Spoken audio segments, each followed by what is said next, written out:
हमेशा अपने बहनोई की देखभाल के लिए वह उच्च वेतन वाली नौकरी और अपने परिवार को छोड़ने को तैयार था। उसने मन ही मन कसम खाई कि इस जीवन में वह अपनी पत्नी को यह महसूस कराएगा कि जब सब आपको छोड़ देते हैं तो कैसा लगता है। फिर उसने अपनी मृत पत्नी के अंतिम संस्कार की व्यवस्था करने का नाटक किया और जैसे ही शव मुर्दाघर से बाहर निकाला गया, उसने अचानक अपनी बाह पर अर्धचंद्र के आकार का जन्म चिन्ह देखा। यह सोचकर कि पिछले जन्म में उसने इसी जन्म चिन्ह को देखकर यह तय किया था कि मृत व्यक्ति उसकी पत्नी नहीं थी, लेकिन इसी वजह से उसने सांप को जगा दिया और इसके बजाय उन दोनों को पहले से योजना बनाने का मौका मिल गया।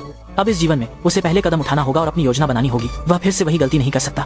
तो उसने चुपचाप उस हाथ को चादर में रख दिया और तभी दोनों ने राहत की सांस ली। बाद में वह अपनी पत्नी का पंजीकरण रद्द करने के लिए पुलिस स्टेशन आया और अंतिम संस्कार में सभी रिश्तेदारों और दोस्तों को बुलाया। महिला ने सोचा था कि इस तरह वह बिना किसी चिंता के जुड़वां बहन बन सकती है और अपने बहनोई के साथ वैध रूप से रह सकती है। उन्हें नहीं पता था कि यह अंतिम संस्कार उनके विनाश का आधारशिला था। तुरंत ही महिला की कंपनी के अधिकारी अंतिम संस्कार में आए और कंपनी द्वारा जारी 3 मिलियन की क्षतिपूर्ति राशि लाए। जैसे ही दोनों ने सोचा कि आदमी पिछले जीवन की तरह ही ये 3 मिलियन उन्हें रखने के लिए देगा, आदमी ने सबके सामने घोषणा की कि वह सारी क्षतिपूर्ति राशि दान धर्म को दान कर देगा। गुस्से में महिला ने तुरंत अपनी बहन की तरह बोलते हुए उसे फटकारा कि उसने परिवार से बिना सलाह किए अपनी बहन की क्षतिपूर्ति राशि दान कर दी।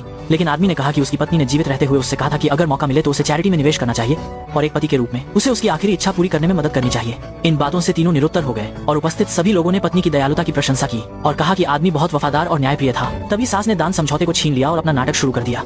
आंसुओं के साथ उसने कहा कि उसकी दूसरी बेटी के पास नौकरी नहीं है और उसका दामाद गंभीर रूप से बीमार है। लेकिन आदमी ने न केवल उसकी बेटी को, जिसे उसने बहुत मुश्किल से पाला था, मार डाला, बल्कि उसने उदारता दिखाते हुए क्षतिपूर्ति राशि भी दान कर दी। दोनों ने मिलकर नाटक किया और अपनी दयनीय स्थिति दिखाई। तभी महिला को याद आया कि उसके निवेश खाते में अभी भी 2 मिलियन थे और उसने इस अवसर का उपयोग आदमी से पैसे निकालने के लिए किया। लेकिन आदमी ने कहा, निवेश वो तो बहुत पहले ही खो गया था, मेरी अपनी बचत भी उसमें चली गई। असंभव, मेरा निवेश। यह बात लगभग उसके मुंह से निकल ही गई थी तो सास ने तुरंत आदमी से अपनी बेटी के सभी दस्तावेज सौंपने और मौके पर हिसाब मिलाने को कहा और वह इसी बात का इंतजार कर रहा था। उसने तुरंत अपनी पत्नी के नाम के सभी बैंक कार्ड और दस्तावेज निकाले, यह साबित करने के लिए कि वह अपनी पत्नी की उन संपत्ति का लालची नहीं था जो वास्तव में मौजूद नहीं थी।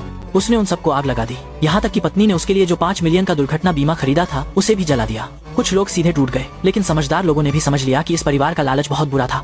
ये सब करने के बाद आदमी ने इस दुखद जगह को छोड़ने की तैयारी शुरू कर दी। लेकिन जब वो घर जाकर अपनी बेटी के साथ सामान पैक करने वाला था तो उसने देखा कि उसकी सास उसे घर के काम करने के लिए मजबूर कर रही थी। यह सोचकर कि पिछले जन्म में उसकी बेटी ने अपनी पत्नी की पहचान उजागर कर दी थी और उसे एक छोटे से अंधेरे कमरे में बंद कर दिया गया था जहां उसकी दम घुटने से मौत हो गई।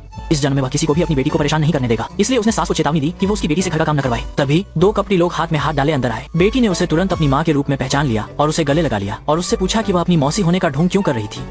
महिला को झूठ गढ़ने के लिए अपनी खुद की बेटी को भी पहचानने से डरते हुए देखकर वह तुरंत बेटी को गोद में उठाकर चला गया। तभी आदमी को लाइफ ब्रिज फाउंडेशन से फोन आया। असल में साली को पिछले जन्म में एक लाइलाज बीमारी का पता चला था, इसीलिए उसने दान समझौते पर हस्ताक्षर किए थे। लेकिन उसे नहीं पता था कि यह कंपनी अवैध थी या यह कि उसने खुद ही निजी तौर पर दूसरी पार्टी को भारी हर्जाना देकर साली को बचाया था। बाद में उसे एक विचार आया और उसने सीधे अपनी पत्नी का पता दूसरी पार्टी को दे दिया। जल्द ही वे लोगों को लेकर आ गए। माफ कीजिए, मिस शेन कौन है?